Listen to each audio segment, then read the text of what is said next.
И так иду по обычной дороге. Все, в принципе, похоже на Россию. Лес такой же. Вот видите, осинка.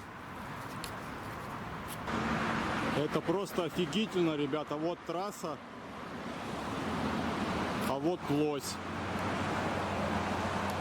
Прямо возле трассы стоит. Эй, дружище, здорово.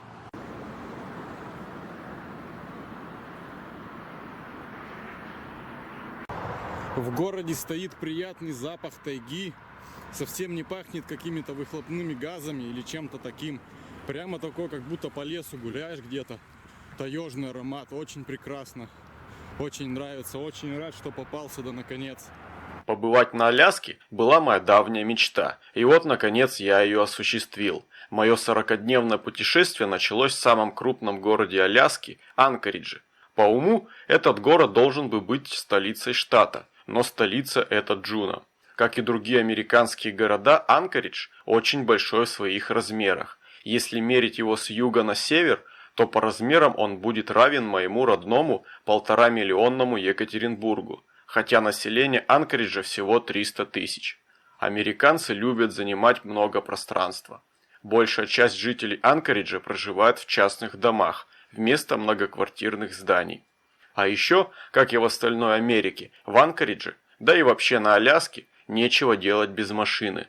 Наверное, каждый житель Аляски имеет личное авто и на нем передвигается по штату. Здесь нет такого обилия магазинов и различных заведений вблизи вашего жилья, как у нас. Если надо купить продукты, езжай в супермаркет, а это километров 5 от твоего дома. Автобусы ходят, но как-то все с ними уныло. Америка – страна дорог и автомобилей.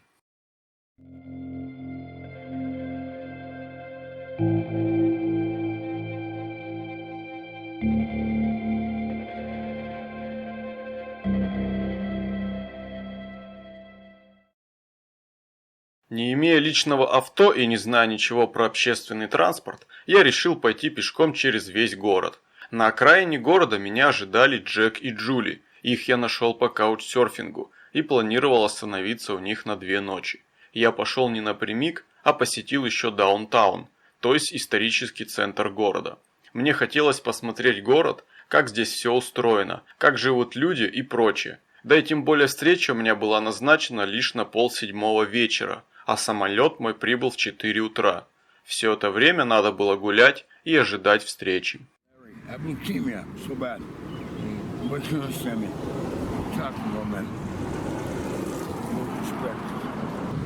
Пока суть-то дела отдохнуть здесь на лавочке.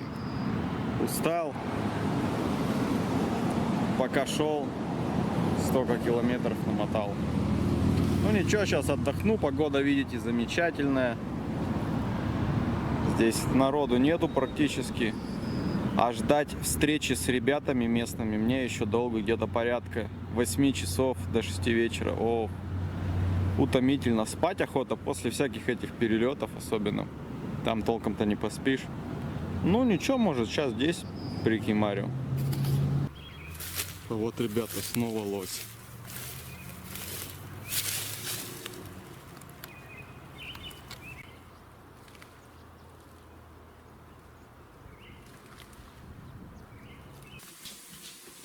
Hi Marley. Hi guys. Hi.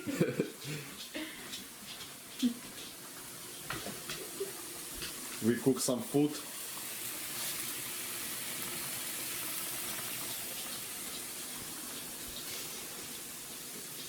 Джек и Джули встретили меня тепло. Я отлично отоспался, помылся, постирался. И на утро, после чашки чая и завтрака, пошел гулять по городу. Сегодня во всех музеях день открытых дверей. Нужно посетить что-нибудь из них. Музей интересный, но только если ты там находишься. А на видео все это смотрится скучно.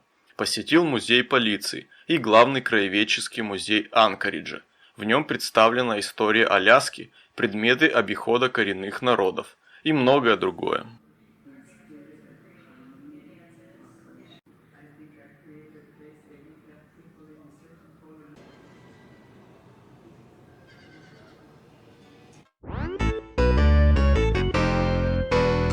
На другое утро мы с Джейком поехали смотреть на распродажи, которые устраивают местные жители. Продают ненужные вещи из своих гаражей. Там можно купить разное за небольшие деньги. Очень удобно именно здесь, ибо цены на Аляске кусаются, особенно на строительные материалы и инструменты. Узнать о распродаже можно по указателям, которые люди ставят возле дорог. По всему городу их сотни, есть на что посмотреть. Чаще всего это хлам, но иногда попадаются и стоящие вещи. Также устраивают и ярмарки на каких-то открытых площадках, вроде парковок.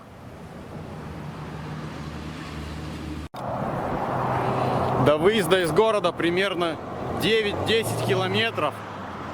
Я немного проехал с Джейком и сейчас пойду пешком. У меня нет пенки, коврика. Хотел найти коврик здесь в магазинах местных, нигде нет.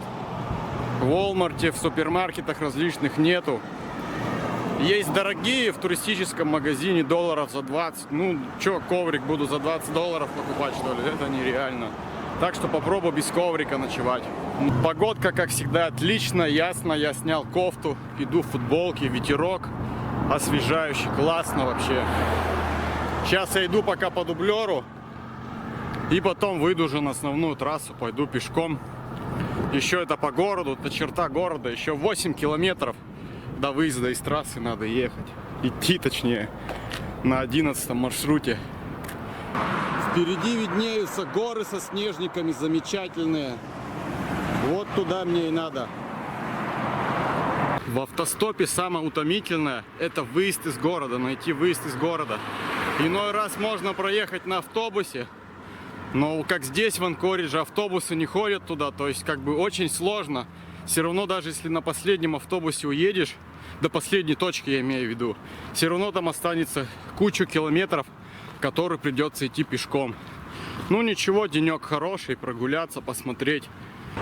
Далеко сегодня я не уеду, до самого Гомера не поеду. И остановлюсь где-нибудь с палаткой, переночую. Первую ночь попробую без пенки, как ночуется.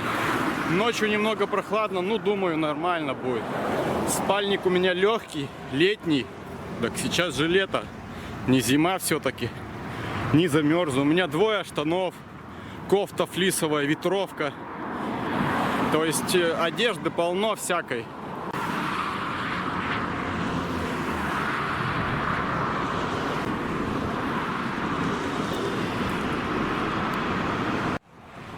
Итак, вот я подхожу уже к основной трассе на Сьюарт. Первое шоссе. А вон там уже виден океан.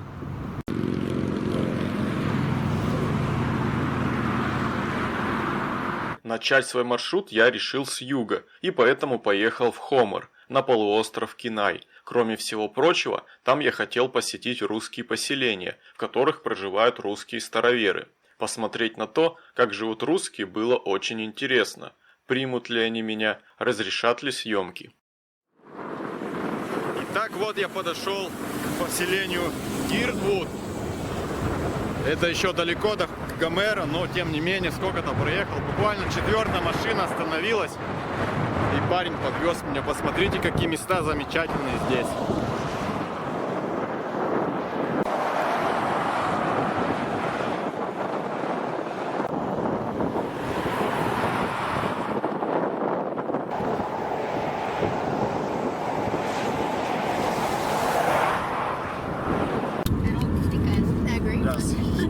Hitchhiking movies. Okay.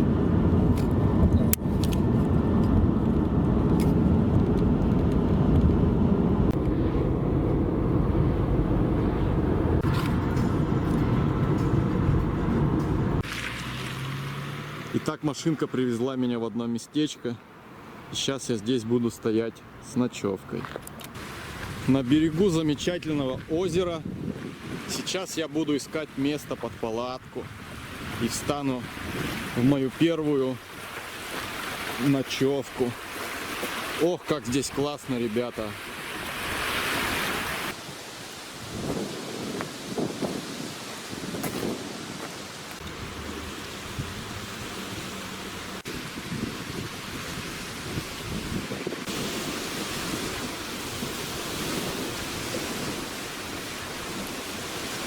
Я заселился в палаточку на берегу небольшого озера.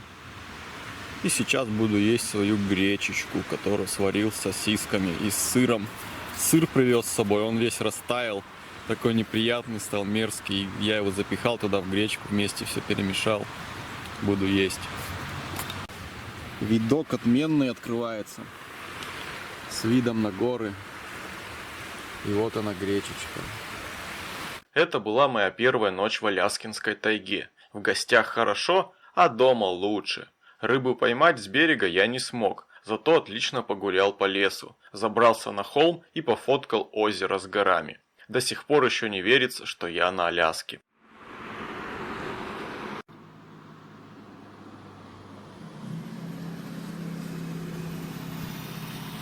Время уже 9 вечера, 10 час. Сейчас я пойду чайку попью с шоколадкой. И буду готовиться ко сну, уже поздно. А завтра с утра часиков в 7-8 встану и поеду в Гомер. Замечательное местечко. Здесь у местных еще что-то типа дач находится. Они приезжают сюда отдыхать, частная территория огорожена.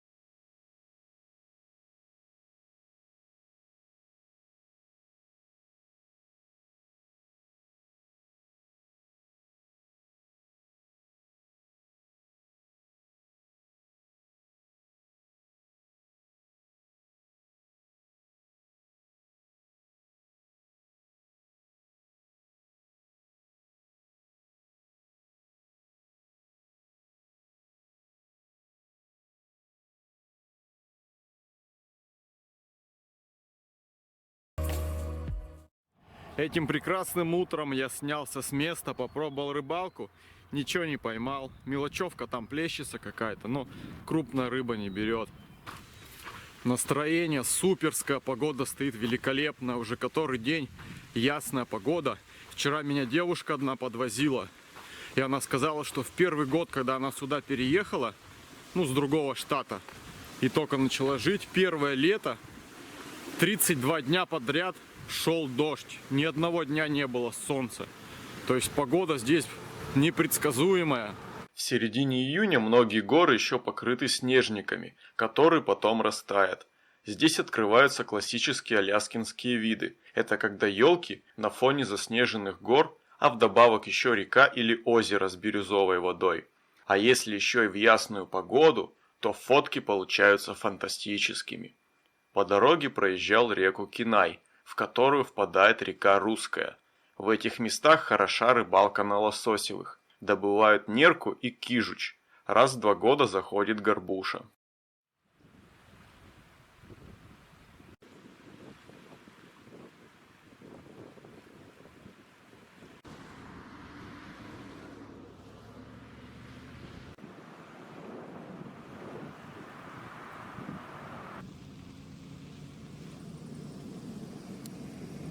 Горы закончились и начались равнины. Посмотрите.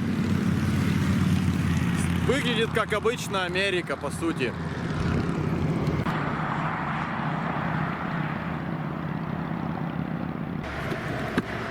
Hi, I go to Homer. Okay, I'm just going to the next town. Okay. I make some movies for my people. Oh, for Russian okay. people, yeah. Hello, Russia. Do you want to visit Russia? I would love to visit Russia. I'd like to see some of the wilderness they have there and the cultures.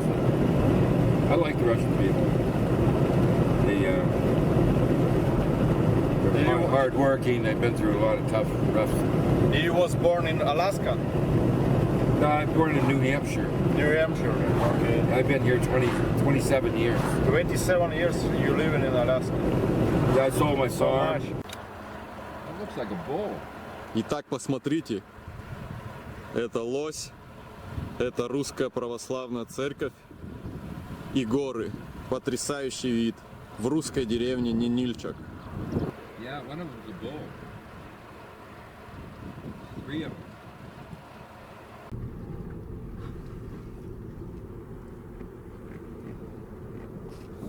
Two, 3 calves. Фо. Русско-православная церковь в деревне Нинильчик и кладбище.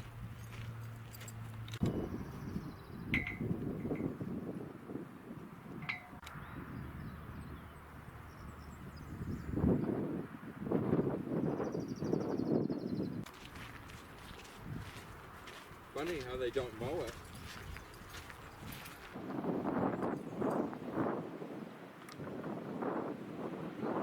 Итак, это первая русская деревня православная на моем пути.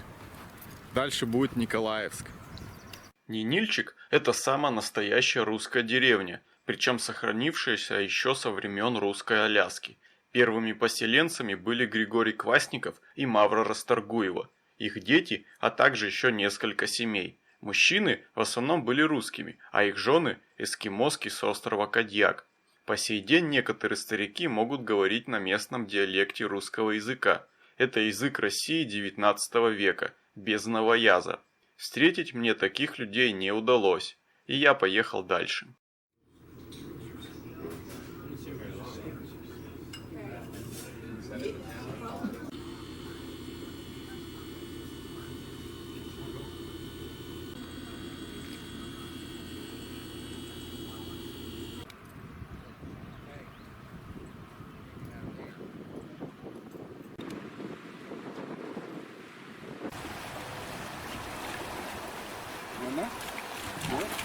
Водитель Ларри решил отвезти меня в Хомор и показать некоторые русские деревни, где проживают старобрядцы-беспоповцы.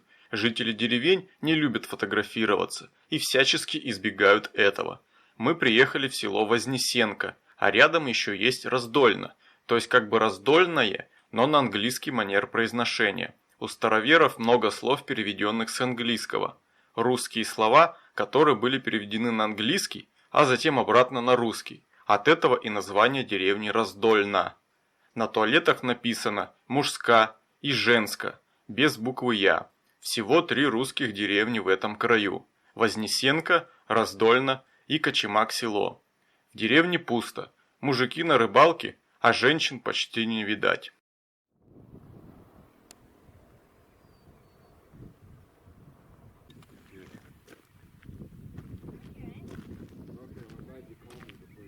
Мы с Ларри приехали в одну деревню, называется Вознесенко. Это русские здесь живут. Я даже сюда не планировал ехать, но случайно наткнулись.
And what is your name? Vern, My name is Oleg. Nice to meet you. nice to meet you. How name is your Mishka. Mitch? Mishka. Mishka. Yeah. Native here in Alaska, Mishka means big bear. Oh, Mishka. Yeah, Mishka. In Russia we call bear is медведь. Медведь in small name Mishka. Oh, okay. Yeah.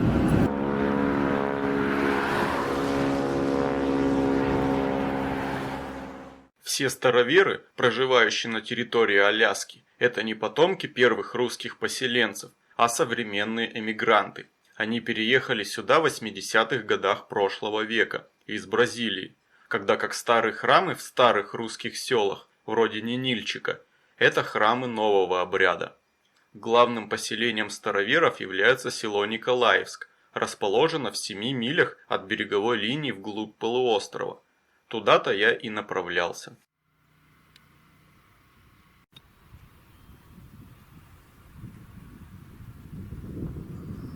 Водитель довез меня до русской деревни Николаевск. Это самая главная деревня здесь, у староверов. Здесь дальше, как видите, уже грунтовая дорога, то есть доехали мы до конца села. И дальше я здесь буду гулять пешком. Посмотрю сейчас все здесь вам покажу.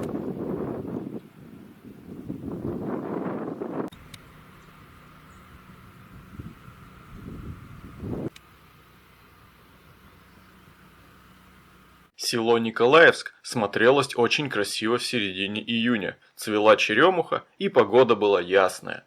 Первым делом я посмотрел храм Николая Чудотворца, а затем отправился искать кафе, которое было обозначено на моих картах.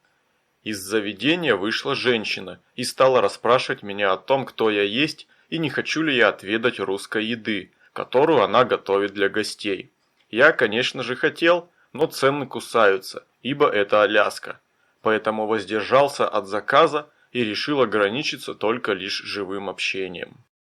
В церкви у нас служба на старославянском, но после службы батюшка, отец Никола, вот он, отец Никола, наш сейчас настоятель, отец Никола Якунин, вы его увидите тоже вот в этих фильмах «Файдинин из Голливуда», French TV вы увидите, Russia Today, много очень. Этим местом владеет Нина Фефилова. Ее кафе известно многим, и про него написано чуть ли не во всех путеводителях про Аляску. Каждый день к ней приезжают различные туристы и обедают, пробуя русскую кухню. Из главных блюд у Нины представлен борщ, пельмени, домашний хлеб, который Нина печет сама, а также русский чай на основе иван-чая, листьев малины и смородины. Борщом меня не удивишь, ибо я сам неплохо его готовлю, а вот хлеб и чай произвели на меня впечатление. Еще Нина печет пироги с местной рыбой, а это лосось и палтус. Пироги отличные. Нина заведует всем этим делом одна, потому что муж ее болен артритом и не может помогать. А раз такое дело, Нина попросила меня немного помочь ей по хозяйству, после чего накормила и приютила. Хлеб. Вот он, это Бездрожжевой. бездрожжевой.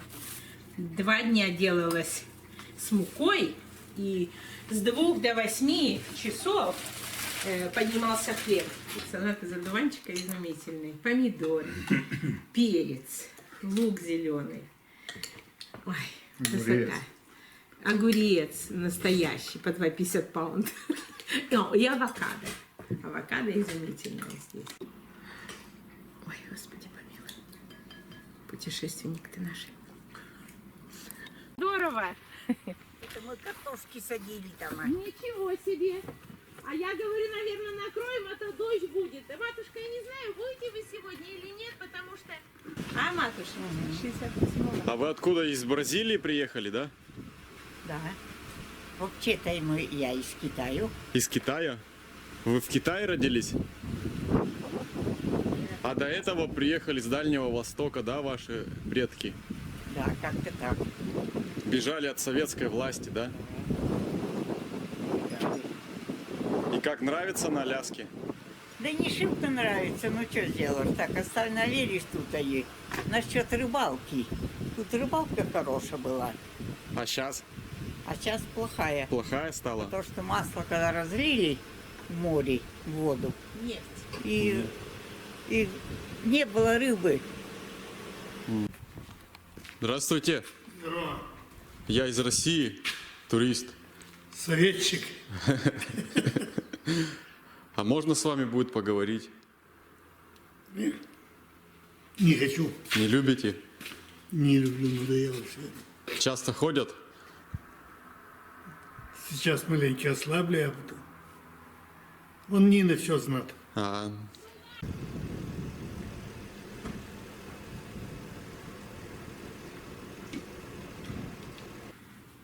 Нравится на Аляске? Скоро 50 лет буду здесь. Родились, да, здесь? Я родился в Бразилии. А, в Бразилии вы переехали, да, вместе? В Америку приглашал Джон Ф. Кеннеди, когда был президент, он приглашал людей. Мы в эту группу попали. В Бразилии были, жили. Это какие года были? 63-го приехали мы в Орегон. В Орегоне пожили тоже как маленький город, да чего-то там. Старикам мне стало нравиться, что детишки будут баловаться в городе. Поехали искать отдаленное место. Вот Аляску тут нашли, так живем здесь теперь. На другой день я переехал к Дусе и ее сыну Саше, который по-русски не говорит совсем. Оказалось, что они ни разу в жизни не ели гречку, а я ее как раз привез с собой, чтобы готовить на стоянках. Дело поправимое. Я приготовил гречку с жареным лучком и морковкой, а они угощали меня лососем. Поскольку муж у Дуси на рыбалке, то постороннего мужчину содержать в доме как-то неэтично.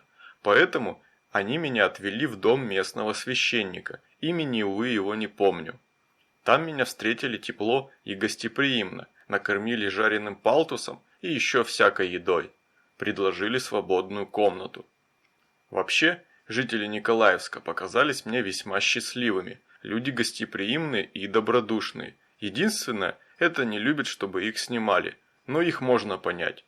Тут не религиозный запрет, а именно человеческий. Просто им это уже надоело.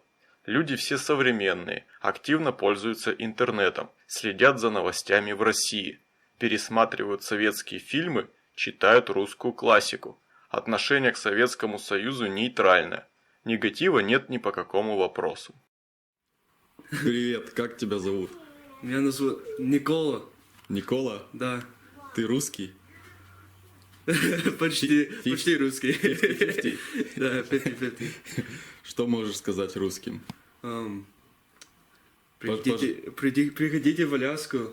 Америка, ну, то же самое, как в России. Все то же самое. То же самое, да? Только люди не говорят по-русски. Не говорят. Ну, некоторые говорят. Некоторые, немножко говорят, да.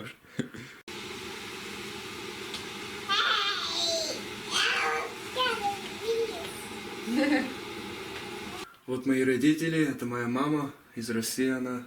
И вот мой папа, он здесь в Аляске рождался. Только что умер. Ага. И он Тоже русский, да? тоже, он как я, здесь рождался, но русская кровь у него. Угу.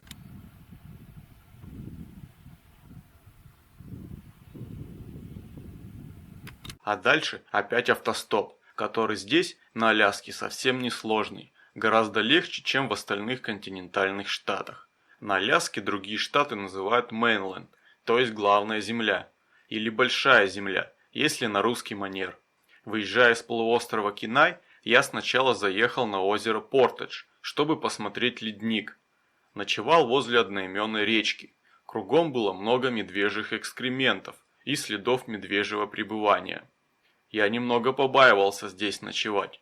Медведи бывают крайне опасны в это время года. Кстати, здесь, на юге Аляски, медведей гораздо больше, чем на севере. Здесь гризли достигают больших размеров из-за того, что едят белковую пищу, то есть лосось. А еще здесь полно черных медведей. Нередки случаи нападения медведей на человека. Люди рассказывали мне про такие случаи, а водитель Ларри подарил мне антимедвежий баллончик с перцем.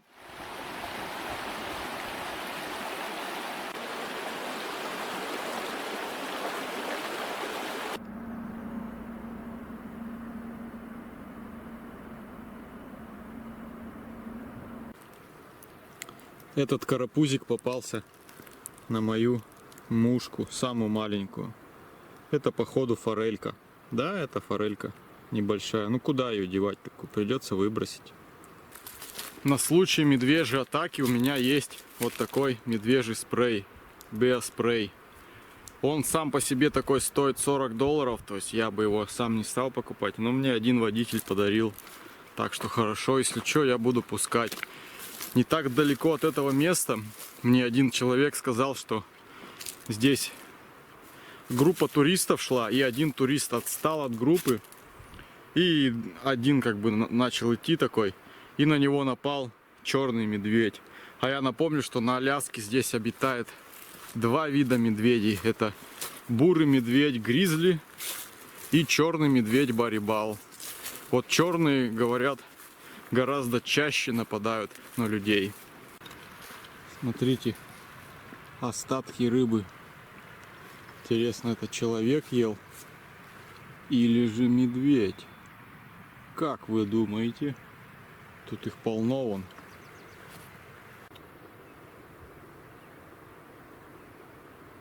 Вчера, гуляя здесь по округе, наткнулся на стоянку. Ну, здесь кемпинг же.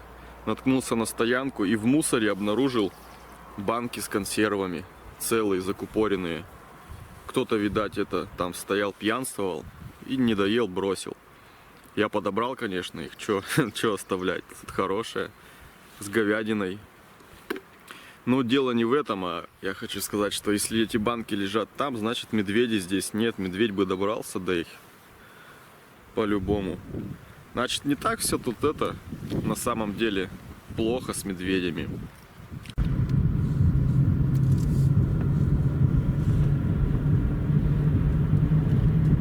В небольшой городок Уитер я заехал буквально на пару часов. Повезло с погодой. Обычно в портовых городах облачно и туман.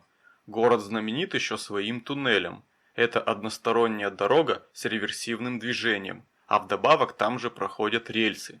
То есть 3 в одном.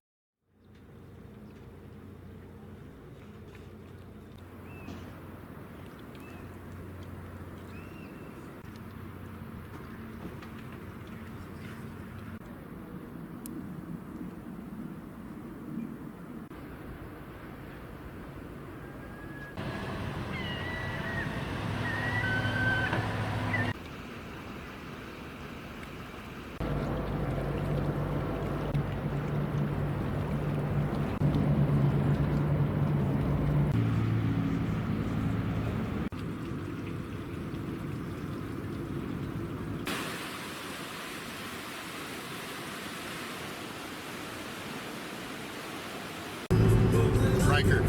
Cover name? Riker. Riker. Okay. The choices out where we have a formal mist through the end of the season. Hi, How's it going? I go to Talkeetna. Talkeetna? Okay, Yes. we're headed that way. Okay. All right.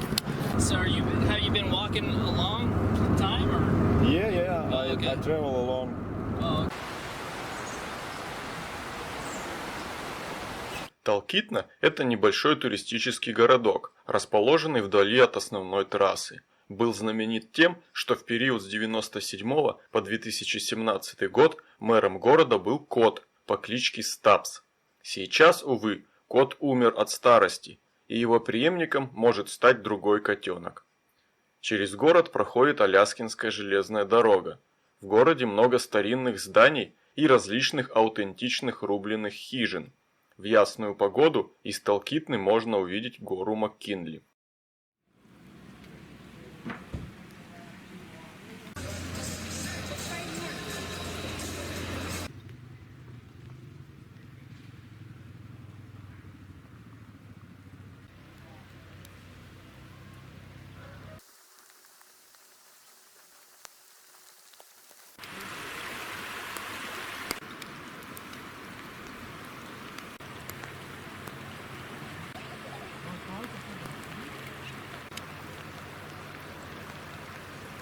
Ну вот и закончились солнечные дни и первый дождик в Талкитне. Да, дождик меня застал врасплох. Такой как бы неприятный идет. Стою здесь на трассе в сторону Фэрбанкса. Никто не подбирает.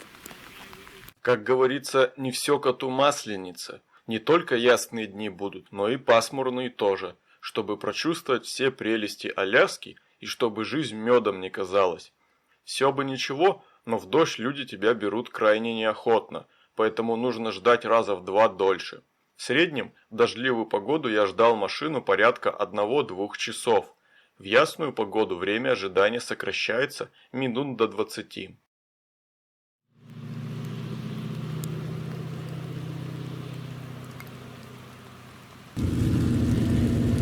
was talking to my wife earlier. She said in Denali it's not raining, but the wind is blowing. In Denali don't rain. No, but the wind blowing really bad. После долгого ожидания я уже думал пойти искать место под палатку, но решил подождать еще минут 10. И тут меня подобрал Ричард, который ехал в Денали. Ричард вселил меня надежду, что в Денали сейчас нет дождя, там другой климат. Так и было, почти всю дорогу мы ехали под дождем, а горы Аляскинского хребта были укутаны туманом, но в Денали дождя не было.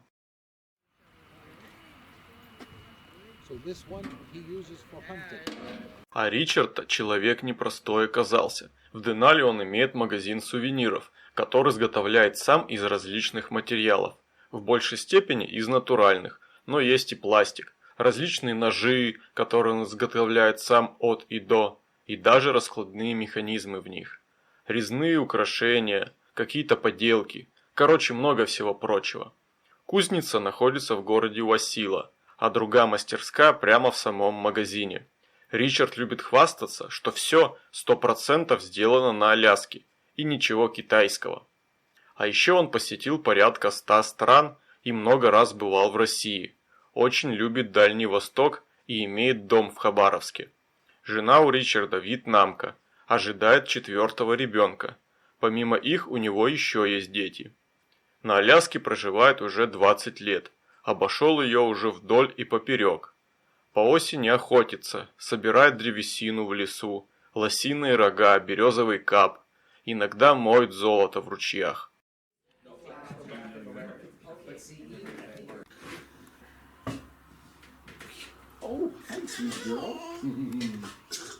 Ричард предложил мне остановиться у него в магазине. Позади основного зала есть кухня, там можно ночевать. А на будущий день он предложил мне поработать денек у него, помочь ему по хозяйству. За что щедро меня отблагодарил. А потом я пошел в горы.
Ричард познакомил меня с одним интересным человеком, который прожил в аляскинской глуши 50 лет.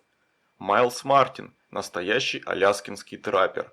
Когда-то он, будучи еще совсем молодым парнем, перебрался на Аляску. Ведомый жаждой приключения и авантюры, он стал жить в небольшой рубленной хижине и заниматься охотой. Как настоящий траппер, то есть охотник-промысловик, он добывал пушного зверя, выделывал шкуры и жил за счет их продажи, питался мясом и рыбой. Иные годы он не выходил из тайги по 12 месяцев в году, то есть круглый год находился там в условиях автономки. Иногда было очень тяжело, потому что он сидел на белковой диете и питался только мясом или рыбой. На завтрак, обед и ужин одно лишь мясо и протеины. Иногда в рационе попадались какие-то корешки и дикоросы, но по большей части это было мясо. Потом он купил себе дом в поселке Нинана, в котором проживает и сейчас. В летнее время он занимается изготовлением сувениров, работает с различными материалами, а зимой опять поедет на охоту в свою глушь. You soak it in a liquid in here, and then you put it in the oven and bake it, and it makes the wood strong. See, it's got resin all over it. It's now hard. It's all inside the wood. Rotten birch wood.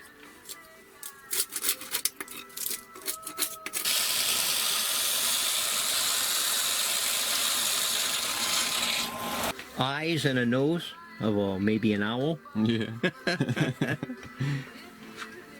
Майлз Мартин – автор нескольких автобиографических книг. Про него писали в местных газетах и журналах. С возрастом все эти таежные приключения даются уже тяжело, и, возможно, скоро Майлз совсем покинет свои угодья и будет жить в цивилизации в поселке Нинана.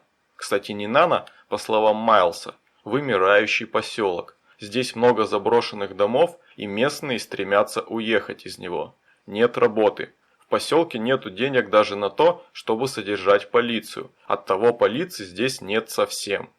Майлз сказал мне: если хочешь, бери любой заброшенный дом и живи в нем. Он все равно больше никому не нужен.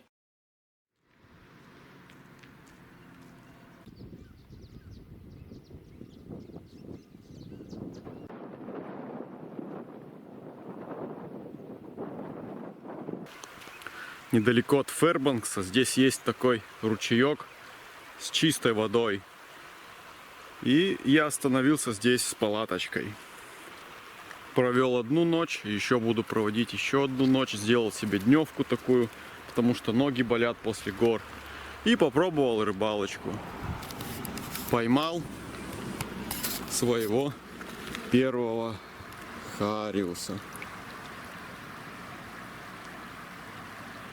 Сейчас я его распотрошу, посыплю солью и буду есть малосольным. Постоит где-то с полчасика, часик, может полтора часика. Я наведу гречку и буду с гречкой вместе есть этого замечательного хариуса. Сейчас я его посыплю солью.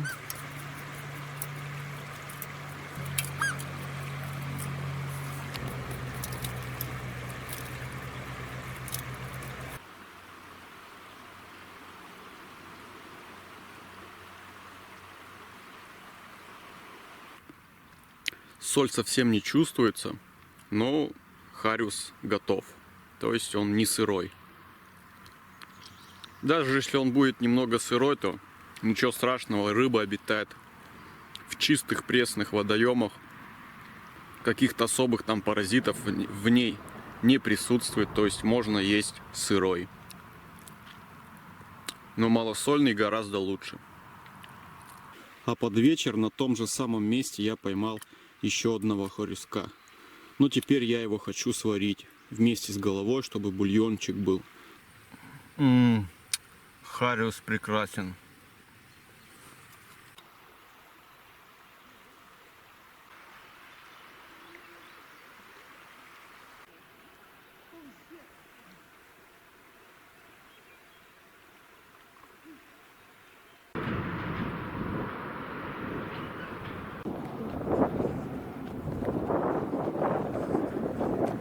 Солнце здесь в Фэрбанксе печет, прям как в тропиках какой-нибудь Центральной Америки, жарко прямо так. Меня выгнало из палатки, я спал долго, часов до 11, но солнце меня выгнало из палатки. Пришлось собраться и пойти на трассу.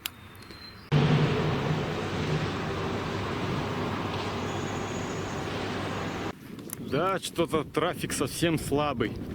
Те, кто едут, совсем не подбирают. Едут куда-то, здесь небольшой поселочек находится, оказывается. Я его сейчас прошел, и вот они все туда ехали. Ну, кого он едут, интересно, подберут меня, нет?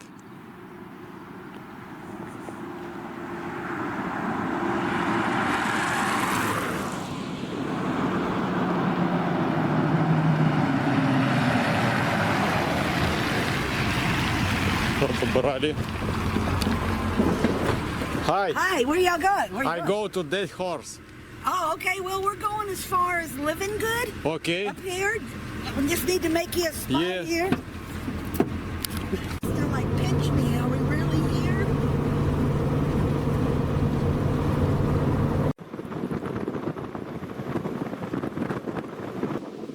Итак, это Living Good. И это поворот на основную трассу. 11-я трасса в сторону Dead Horse. А это вторая трасса в сторону Manly Hot Springs. Трафика совсем нету. Как долго я буду ждать автомобиль до Dead Horse, непонятно. Вот она, долгожданная дорога в сторону Dead Horse. Там осталось буквально порядка 2, может 3 от силы каких-то там поселений, совсем небольших. И уже дальше будет Dead Horse. Без заправок, без закусочных. Только дорога в сторону Dead Horse. Через хребет Брукса. Потом по тундре в сторону Ледовитого океана. Я решил немного пешочком прогуляться по трассе, посмотреть, вдруг что интересного вижу, виды какие-нибудь. Ну и позицию более-менее подходящую подберу. Ну-ка, подберет, не подберет.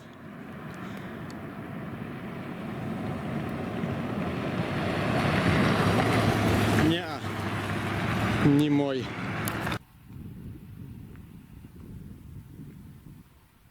Не, дорога здесь тоже грунтовка. Такая же, как на Колыме. До Dead Horse, как видим, 668 километров отсюда. Далековато.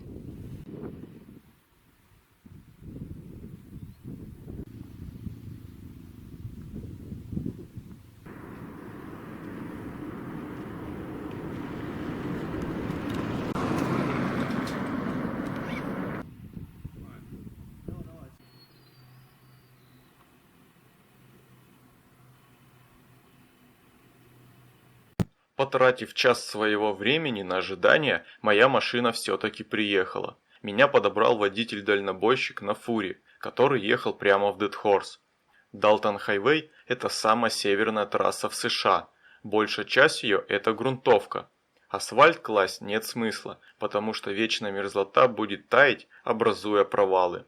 Далтон-Хайвей очень сильно напомнил мне ранее посещенную Колымскую трассу. Оказывается, не только в России есть грунтовки. Dead Horse – это небольшой рабочий поселок нефтяников, расположенный в местности Пруда-Бэй. Согласно последней переписи, в Пруда-Бэй проживает порядка 2000 человек, но большая часть из обитателей тех мест – это рабочие. Здесь нет магазинов и баров, школ и других заведений, а ночь в гостинице стоит $250. Из Dead Horse стартует Транс-Аляскинский нефтепровод, который проходит через всю Аляску до порта Валдис. Зарплаты в Dead Horse высокие, и сюда приезжают на заработки многие американцы.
Итак, вот я прибыл в Dead Horse.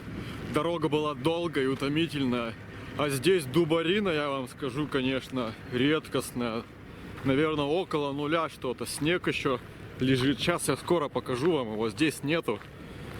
Ну, короче, холодно. Не знаю, как буду ночевать. Тем более у меня коврика нет, пенки. Ну, не взял вот такое.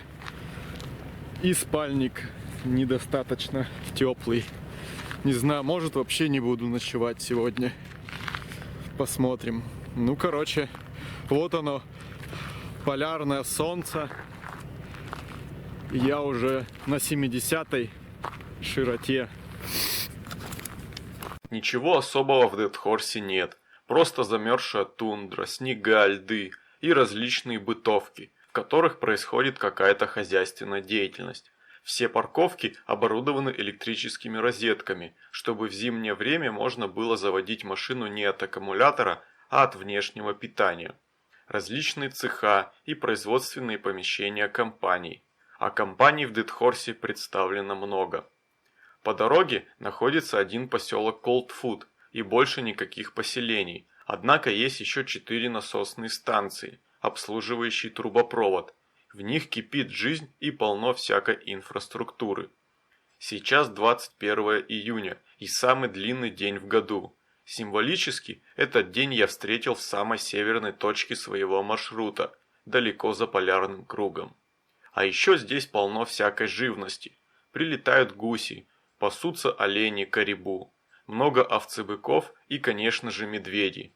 Причем как бурые гризли, которые сейчас злые и голодные, так и белые мишки обитают здесь, ибо Арктика же.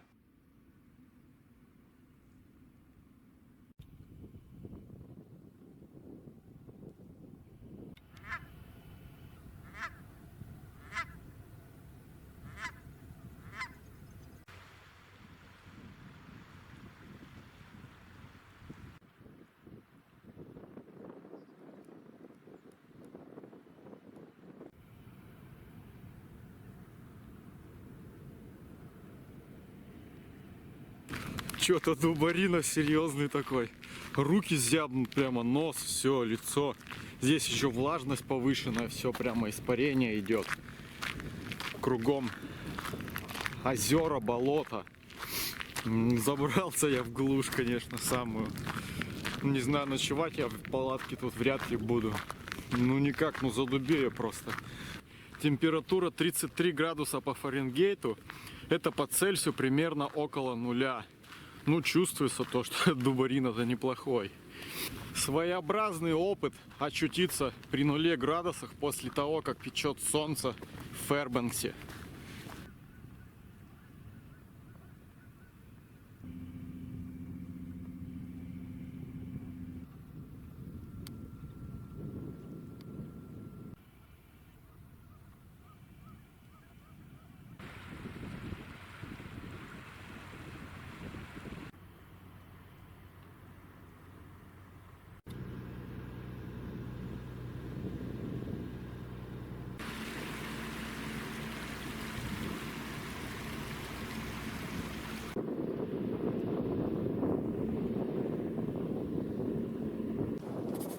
Сейчас около 7 утра, уже даже где-то около 8.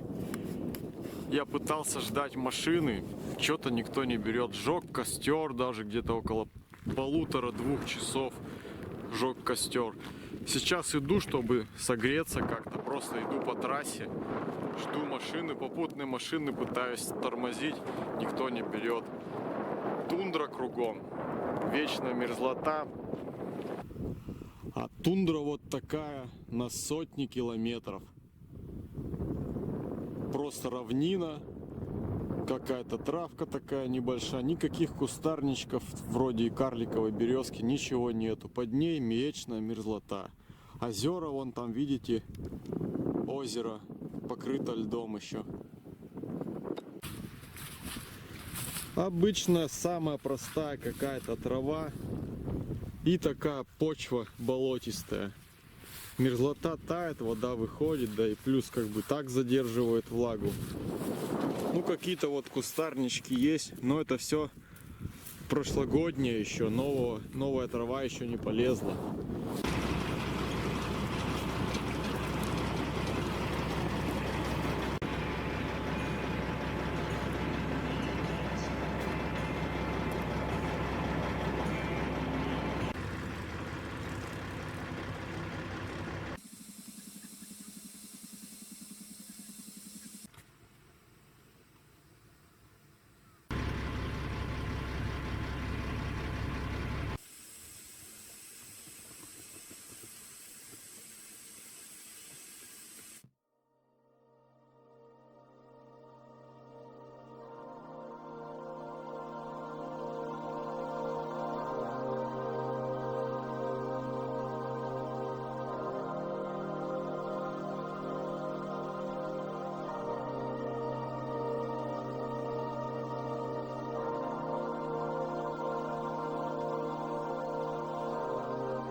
We got up to, hey, cool. We got up to 20 minutes for pilot car. Как же все-таки хорошо после утомительного бессонного пребывания в замороженном Дедхорсе очутиться на берегу чистого ручья при жаркой солнечной погоде, хорошенько отоспаться и просто валять дурака.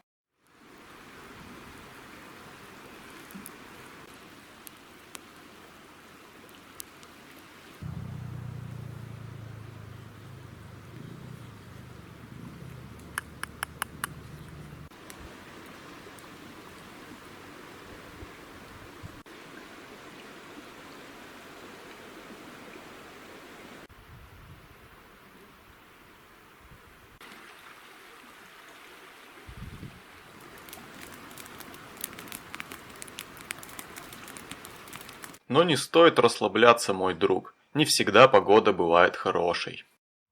Эх, вчера была замечательная погода, а сегодня идет дождь. И под дождем стоять опять, ждать машину в сторону Фэрбанкса. Ну ничего, у меня вещи непромокаемые.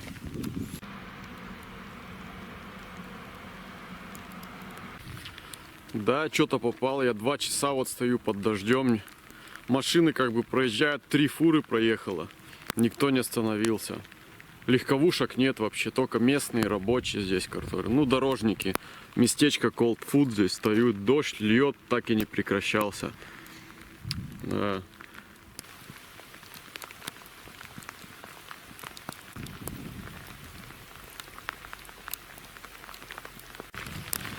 Все, короче, терпение мое лопнуло.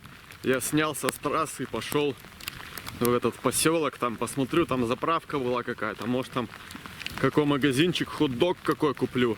Я зашел в местное кафе и заказал себе горячий обед. Было слегка дороговато, ну и черт с ним, я хочу есть. За соседним столиком сидели люди, из уст которых я услышал заветное слово «Фэрбанкс». После того, как я доел свой обед, я подошел к ним и спросил, а не едут ли они случайно в Фэрбанкс, и нет ли у них свободного места для одинокого путника. Люди с радостью согласились меня подобрать, и я поехал вместе с ними.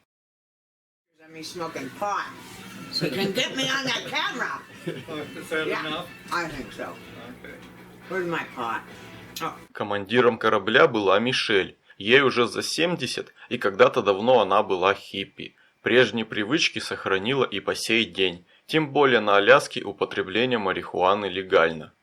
Я прожил у Мишель 2 ночи, вместе со мной там жили еще 2 людей, из Калифорнии и Новой Зеландии. Мы хорошо проводили время вместе. Мишель возила нас по городу и показывала различные достопримечательности Фэрбанкса. Но один монумент я должен был посетить в любом случае. Это памятник Ленд-Лизу. Когда американцы поставляли нам самолеты во время Великой Отечественной, то в Фэрбанксе их принимала советская сторона, и советские пилоты уже перегоняли их прямо на фронт. Подобный памятник есть на Колымской трассе, которую я проехал в прошлом году.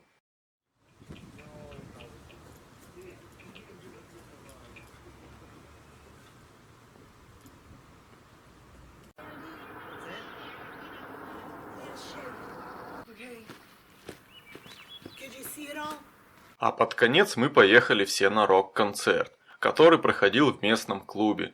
Там было 2 площадки и играли разные группы. Мишель зажигала, словно ей опять 17, а я стоял в сторонке и наблюдал за веселыми жителями Фэрбанкса.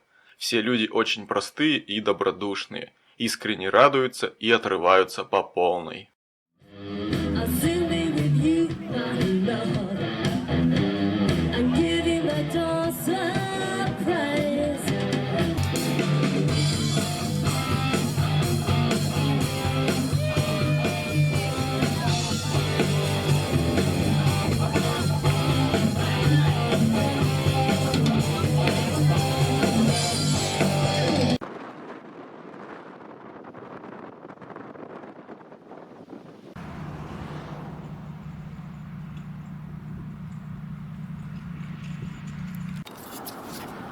Привет, ребята! Короче, тут такое дело, я сейчас нахожусь в поселке Дельта Джанкшн. И здесь, все мне говорили, что находится большое русское поселение. Но, честно говоря, искать мне неохота. Вы, в общем, знаете, что в Дельта Джанкшне где-то тут живут русские. Я с ними уже общался в Фэрбанксе на ярмарке. Что-то как-то искать мне их неохота, не знаю, по домам ходить, шастать. В поселке Дельта Джанкшн проживает большое количество русскоязычных иммигрантов, по большей части из Украины. Они перебрались в Штаты сразу после развала Союза и жили поначалу на материке, но затем переехали на Аляску, ибо здесь больше свободы и меньше влияния властей. Делай, что хочешь. Люди живут хорошо, занимаются кто чем, многие фермерством. Охотятся, рыбачат, зимой путешествуют по миру. Кто-то имеет недвижимость на Гавайях и зимует там. В местном магазине можно увидеть множество русских товаров, но стоят они очень дорого. 1,5 килограмма гречки стоит $10. Гречку в США не едят, и купить ее можно только в русских магазинах, поэтому стоимость такая высокая. Как видите, здесь на Аляске даже такая небольшая тропинка имеет название улицы. А потом меня подобрал Дэвид, старатель из Калифорнии. Он приехал на Аляску в поисках удачи и фарта. Нам с ним было по пути, я ехал в поселение Чикен, и Дэвид ехал туда же. В Чикене, на реке Саут-Форк, Дэвид и еще другие старатели моют золото. Я попросил показать мне этот процесс и посмотреть, как это все происходит. Ранее я уже бывал на золотодобыче в Монголии, но это же Аляска. Здесь когда-то была легендарная золотая лихорадка. Джек Лондон, Клондайк, Юкон. Это же круто, ребята. Я купил тарелку для мытья в магазине сувениров и приступил искать свое первое золото.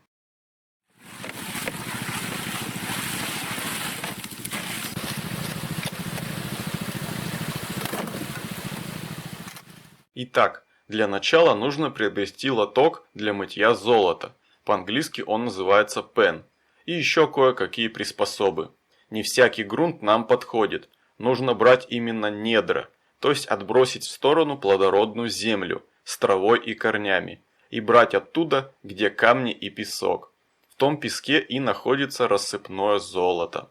Большие булыжники выбросить, а весь мелкий песок промыть лотком. Важно трясти лоток так, словно создавая вибрацию. Тогда вся тяжелая фракция будет оседать на дне, а легкие минералы будут выходить наружу и уноситься водой.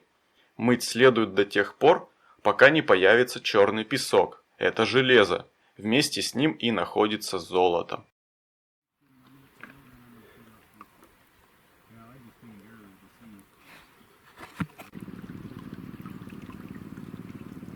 Золото в природе представлено в виде небольших пластинок. Его вы сразу увидите, ежели такое там будет. Далее нам нужно его отделить от железа. Это можно сделать магнитом. Чистое золото не магнитится, а железо легко извлекается. Остатки надо промывать в том же самом лотке, отделяя черные песчинки от пластинок золота. Само же золото вместе с водой забирать пипеткой и выливать в какую-то емкость.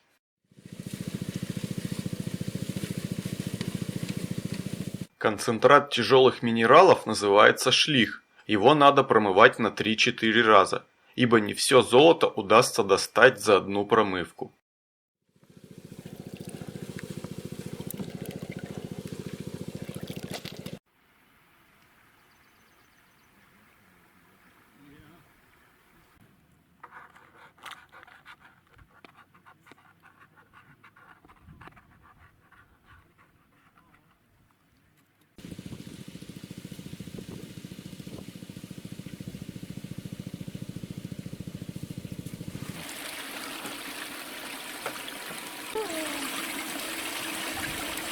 I'm sure he smells that probably. Splash it up.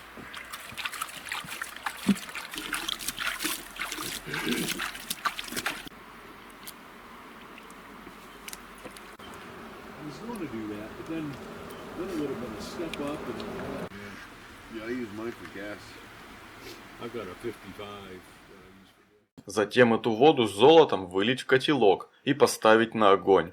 Воду нужно кипятить до полного испарения. Вот тогда мы получим сухой золотой песок, который уже можно взвесить и убрать в свои закрома.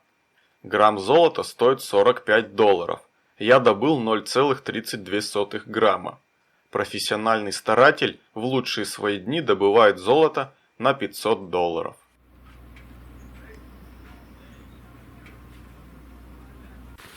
Вчера был отличный денек, я намыл золотишко вместе с Дэвидом и другими ребятами. Прекрасно. Давно хотел получить этот опыт. А сейчас иду дальше. Эта дорога ведет в сторону канадской границы. Но там недалеко от границы будет поворот налево. Он ведет в деревню Игл. Деревня небольшая, там, говорят, живут нейтив, то есть индейцы.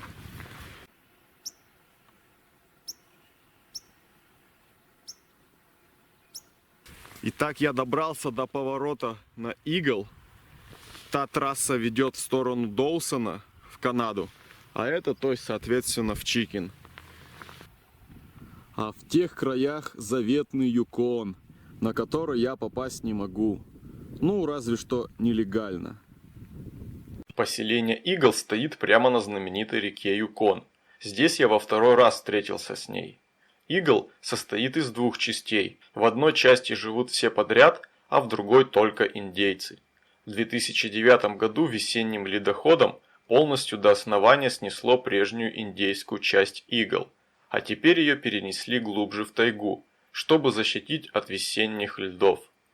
Интересно было посмотреть на индейцев и вступить с ними в контакт. Кстати, здесь по Юкону всего каких-то 8 миль до канадской границы, а далее еще около сотни до города Доусон, столицы золотой лихорадки. Индейцы ходят по Юкону в Канаду около 3-4 раз в год, безо всяких пограничников и паспортов. Контроля на границе там нет. Я и сам грешным делом хотел пересечь канадскую границу нелегально, но не стал этого делать. Мне так не интересно. Итак, я приехал в деревню Игл Виллидж, это которая расположена где-то 6-7 километров от основной деревни. Здесь сугубо индейская территория, то есть типа резервации что-то. В основном живут только индейцы, native people. Ну как их корректно более называть. No, Russia, it's the last Soviet Union. Yeah, we know. Yeah, I was trying to think of a Russian word. yeah, Russian word. Yeah. I think I only know one Russian word is suka. What's that mean? It's a bad word. Isn't it a bad word? Suka, it's a better word. It's it's like offensive. like beach. Okay. It's no good word.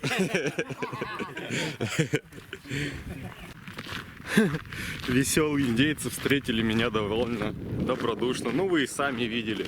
Они, оказывается, знают даже русские какие-то слова. Даже матерные.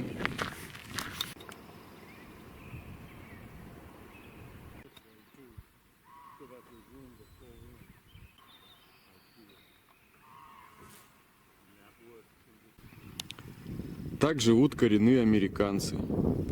И мусор даже они собирают раздельно. Алюминий в одно, а остальное в другое.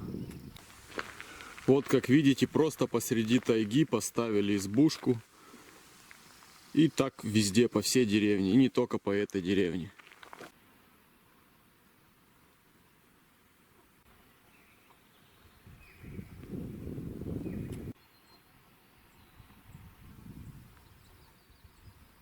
Итак, американские нейтив живут довольно-таки неплохо для подобного образа жизни. Имеют спутниковые тарелки, электричество. И даже, я подозреваю, имеют водопровод. Но не все. Территория это как бы что-то вроде резервации. Ну, по-русски мы называем это родовые угодья. Тайга кишит диким зверем, вроде оленей, карибу, вроде лосей и медведей. Эти три вида животных они употребляют в пищу. Остальные только ради пушнины, ну, либо вообще не трогают. Пушнина такая же, как и у нас в России. Соболь, куница, рысь, потом писец, бобер на реках. Ну а река Юкон, конечно же, кишит лососем.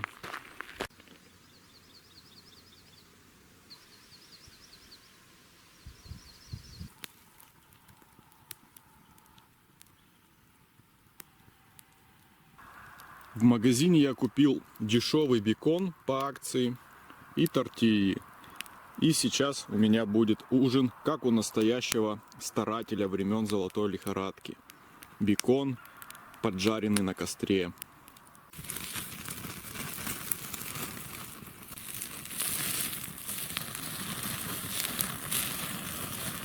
И все это завернем в лепешку. Замечательно. Ну и, конечно, чаек. Как же без него? Еще в Америке очень популярно вяленое мясо джерки из говядины. Я купил 454 грамма, это 1 фунт. Вот так оно выглядит. Как чипсы. Долго хранится, можно варить с ним кашу, можно есть так, как угодно.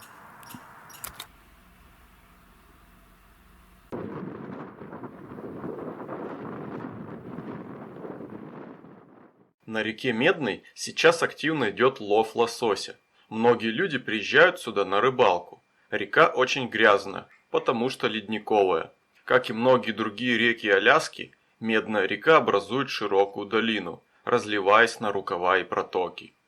Местные добывают рыбу сачком, просто стоя в воде ждут, когда рыба заплывет в сачок, и вынимают его. В этих местах полно медведей-гризли. Иной раз они рыбачат прямо рядом с другими рыбаками. Но я, увы, не видел ни одного медведя, к сожалению или к счастью.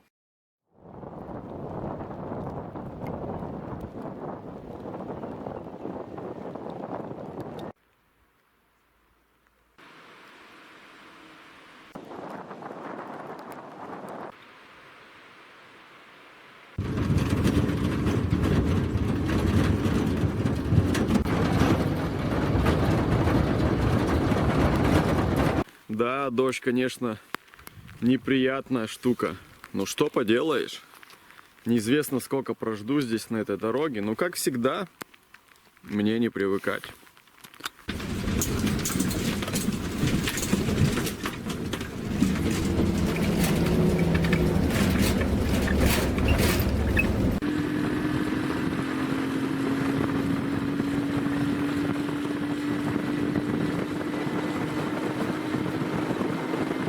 Немного прошел, немного проехал на квадроцикле, он всю руку заморал.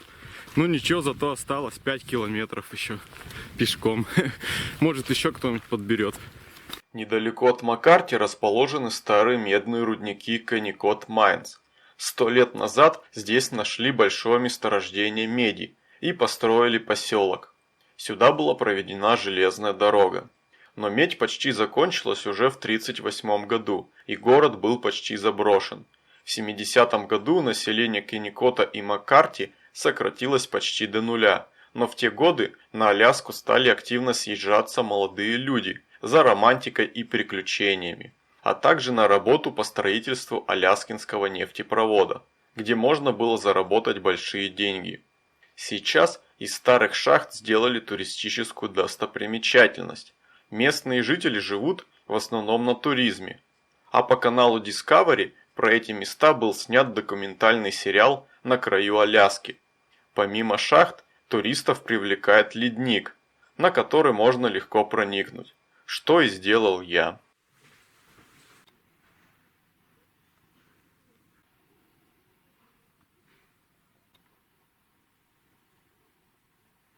А теперь мой путь лежит вот на этот ледник. Очень похоже на скалы или на отработки, но это ледник.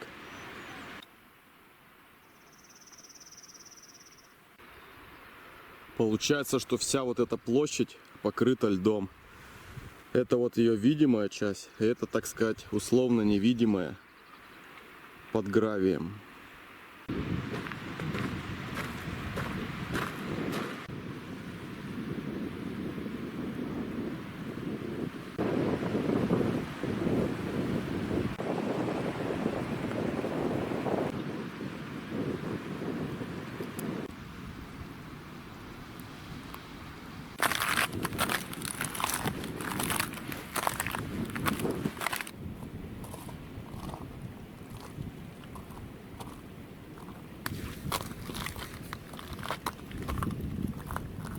Правда красиво.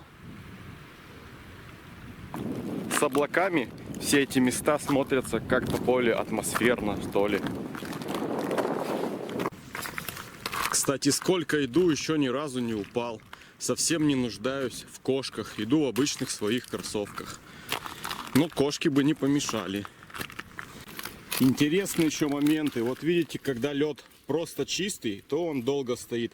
А когда попадают в него какие-то песчинки, то из-за того, что они черные, они притягивают солнце и начинают таять. Образуются вот такие отверстия.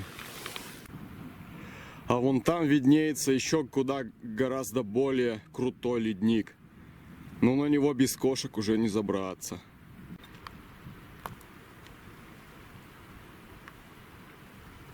А вот и первая ледниковая речка. Потрясающие каньоны.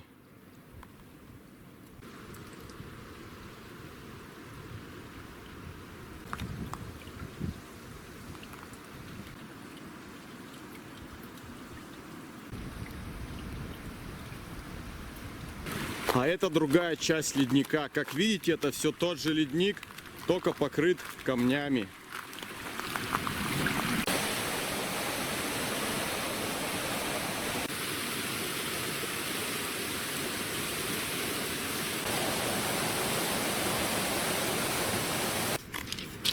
Если убрать камни, то мы увидим все тот же самый лед. До того крупного ледника что-то порядка километра-полтора, но идти что-то так не хочется. Выглядит все, конечно, красиво, но идти что-то так неохота туда. Тем более сегодня я хотел уже выезжать из Маккарти, доехать хотя бы до Читины.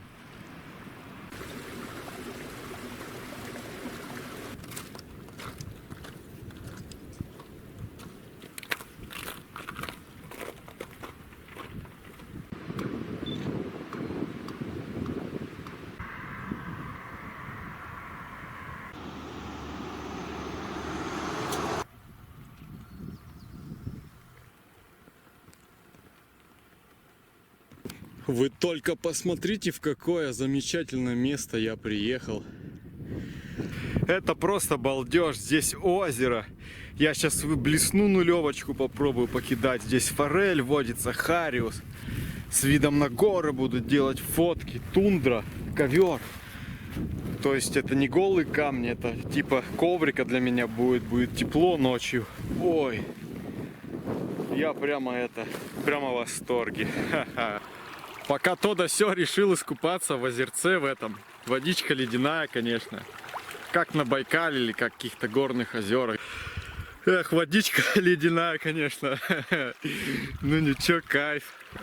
Освежился, давно не купался в таких местах. Прямо удовольствие.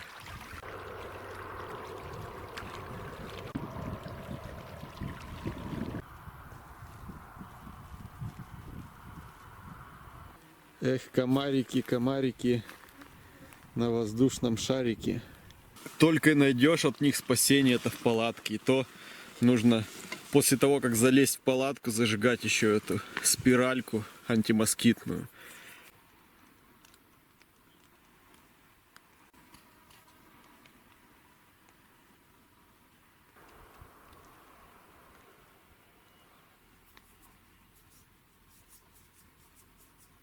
А утро еще более потрясающее. Солнце светит так жарко, что выгоняет меня из палатки. Приходится вставать и готовить завтрак. Не хочется даже уходить с такого прекрасного места. Здесь я лежу в палатке, и даже как-то не жарко, ветерок задувает, а от комаров я жгу спирали. Иду такой себе по дороге, а тут опа, и доллар валяется. А вот еще $1 валяется. Прям как будто кто-то для меня набросал. Нифига, да? Полезно ходить по обочине на Аляске возле Фэрбанкса. Можно найти доллары. Я так уже $3 нашел. Вот так 2 перед вами сейчас и 1 еще где-то. Ну чё, ну не оставлять же лежать их, гнить там. Одни люди тут меня угостили олениной. Она в маринаде, короче, в пиве и со специями. И вот я сейчас решаю, как ее приготовить лучше. Ну, скорее всего, половину я отварю, а другую половину попробую запечь на вот этом костре. Как думаете, а? Перевернул на другую сторону. Это немного уже поджарилось. Решил разрезать на 3 части, чтобы жарить, как наши русские шашлыки. Ну что ж, мясо ничего. Жуется в некоторых местах плоховато, потому что жилы. Дикий зверь все-таки. Но в целом довольно неплохо.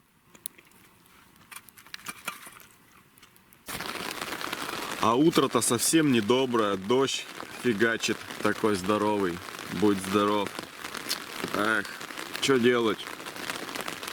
Идти на трассу весь промокну. Здесь сидеть. Воды нету, вчера воду все выпил. На целую кружку чая набралось воды. Дождевой собрал. Не было совсем, а вот сейчас зато попью чай. Смотрели фильм «В диких условиях»?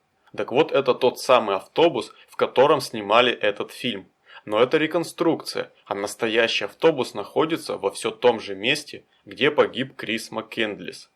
Добраться до туда сейчас практически нереально, из-за того, что река Текланика, питающаяся талой водой ледников, сейчас высокая. Ее проходят вброд, и лучшее время для прохождения это либо май, либо сентябрь, когда таяние ледников совсем небольшое или вовсе отсутствует. Я хотел пойти туда, но узнал, что река слишком высокая для прохождения. А на этот автобус я наткнулся случайно, просто шел себе, посмотрел налево и увидел его. Из него сделали музей, и любой желающий может сделать там знаменитую фотку. Лось прямо за моей спиной ест траву. Приятная встреча. Здесь буквально там 3 шага до него. Я во второй раз приехал в Денали, в надежде застать солнечную погоду. Ночевал опять у Ричарда, и на мое счастье на следующий день с погодой мне повезло. Самым лучшим вариантом посещения Денали это поехать на Вондер Лейк. Именно там открываются наилучшие виды на гору МакКинли, наивысшую точку Северной Америки. Поехать автостопом туда нельзя, ибо любой частный автотранспорт там запрещен. Поэтому можно поехать на автобусе. Стоимость его вместе с платой за вход будет равна $50. Не так уж и много для таких фантастических мест. Если вы хотите идти с ночевкой, то нужно заранее обговаривать все ваши места с рейнджером. Он вам выдаст разрешение на кемпинг. Весь парк поделен на зоны. Вы выбираете себе зону и говорите рейнджеру. Далее прыгаете на любой зеленый автобус, который идет в сторону ваших мест, и едете. Находиться на территории парка можно долго, но каждую ночь нужно заранее обговаривать с рейнджером, чтобы, в случае чего, они вас искали именно там. Путешествовать по парку можно на этих автобусах. Ездить взад-вперед сколько захотите. Только не потеряйте свой билет.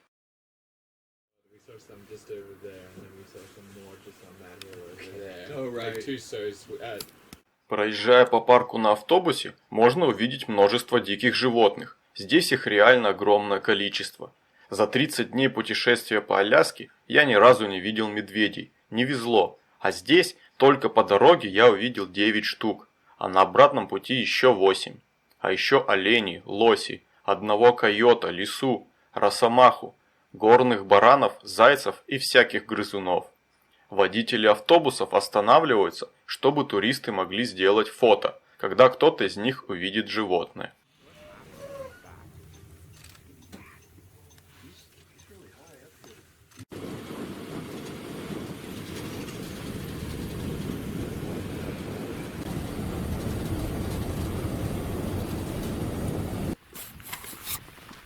И вот я прибыл в национальный парк Денали. Позади меня гора Маккинли, но ее сейчас не видно, я ее вам позже покажу. Но круто, ребята, короче, здесь. Озеро Вондер Лейк. Прямо здесь на озере я кемпинг делать не могу, потому что мы заранее оговорили те места, где я буду стоять. Оно в принципе и не надо здесь, потому что я покажу вам место, где я буду делать кемпинг.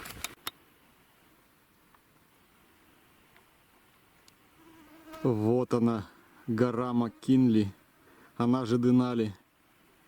Северный склон ее. Вот с таким бочонком я должен таскаться теперь. Тут никаких ручек, ничего нету, просто бочонок. То есть раз, взял его, закрыл, открыл, вот так открыл, достал, раз, и убрал на 100 метров от своего тента. В парке выдают вот такой пермит разрешения на кемпинг. И вот здесь магический треугольник. Вот видите, значит, здесь ваш тент, здесь 100 метров вы готовите, и на другой стороне 100 метров ваш бочонок с едой. То есть вот такой треугольник получается. И ветер должен дуть в эту сторону, то есть от тента к еде. Но Денали или Маккинли, вон она красавица. Я буду ночевать с видом на нее. А еще у меня есть, конечно же, это медвежий баллончик. Вот эту заслонку так раз и нажимаете. Ну-ка проверим. Чик. И по ветру оно пошло. Я, конечно, раздолбай-то еще тот, но медведей боюсь. И поэтому всю свою еду, даже посуду, в которой буду готовить, тарелки, все, что могло быть пропахнуто едой, даже вот перец какой-то там я бесплатный взял на этих, ну где там хот-доги продают, все уберу вот в этот замечательный бочонок, потому что медведей я боюсь. Выбрал более-менее спокойное место, ровное. Вот видите, вдалеке от моей палатки. И сейчас буду готовить рис. Комаров тьма, кусают, пришлось одеть капюшон. Так-то не холодно, нормально погода. Ночью, думаю, тоже будет довольно-таки тепло, не замерзну.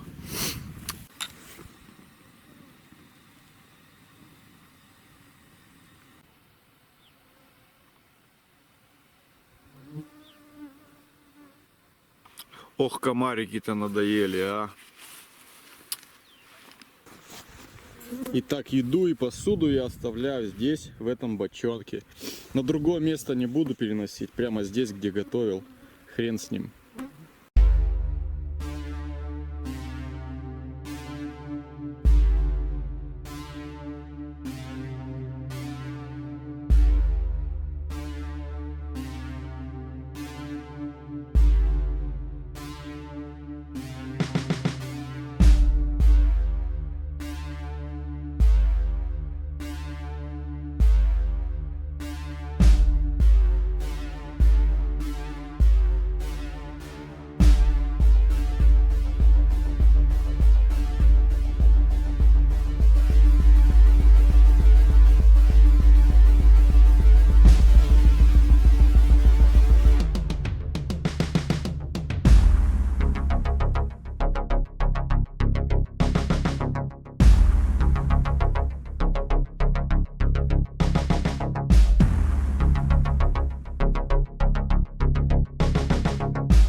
Порт Валдис – это то место, где заканчивается знаменитый Аляскинский нефтепровод.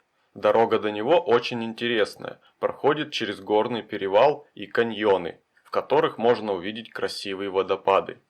Место очень влажное, по этой причине я пробыл там всего 1 час и поехал назад туда, где дождя нет.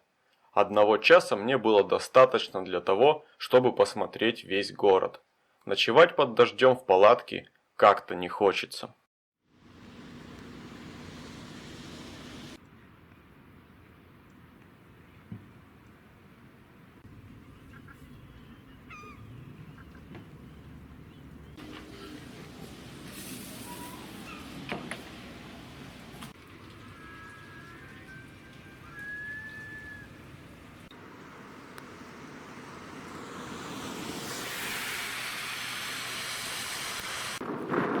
Ух, опять дождик на дороге из Валдиза в Гленален. Здесь опять тундра горная, дубарина, холодно. Но это мой последний путь. Точнее, не последний, а крайний. Но места зато шикарные.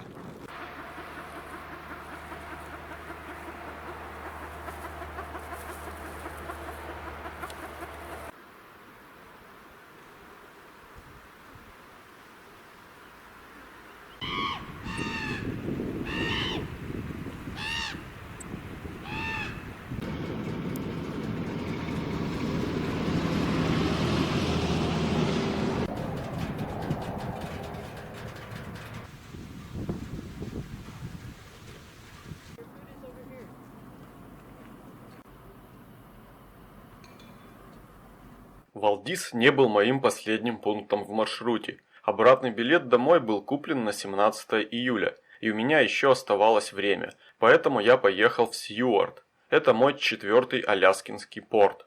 В нем я провел 2 ночи, ночевал прямо в черте города в небольшом лесу. В Сьюарде, как и в любом другом порту, обитает много рыбаков. Здесь можно посмотреть, как рыбаки чистят свою рыбу, посмотреть на их улов.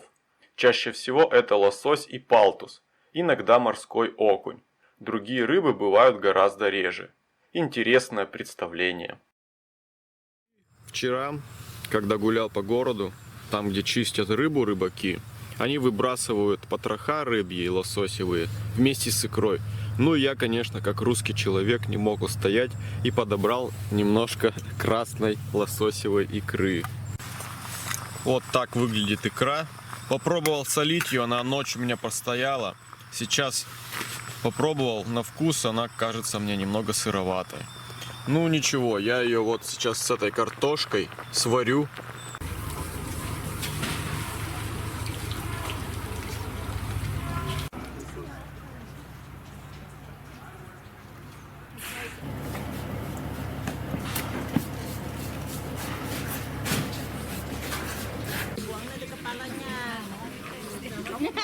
Nggak mau ini.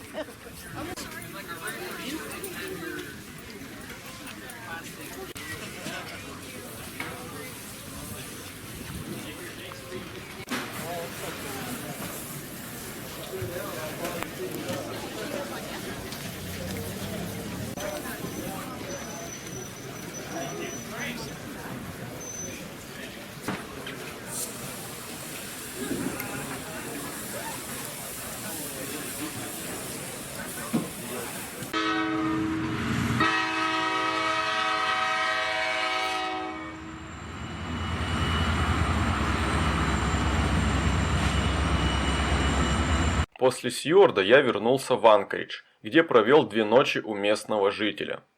Резюмируя по Аляске, скажу следующее. Аляска – это другая Америка. Она отличается от других штатов, и все здесь как-то лучше. Люди добрее и гостеприимнее, понимают автостоп и охотно подбирают тебя. Отлично относятся к России. И когда ты им говоришь, откуда ты приехал, то это вызывает уважение. Почти все водители знают про существование Уральских гор, что меня порадовало.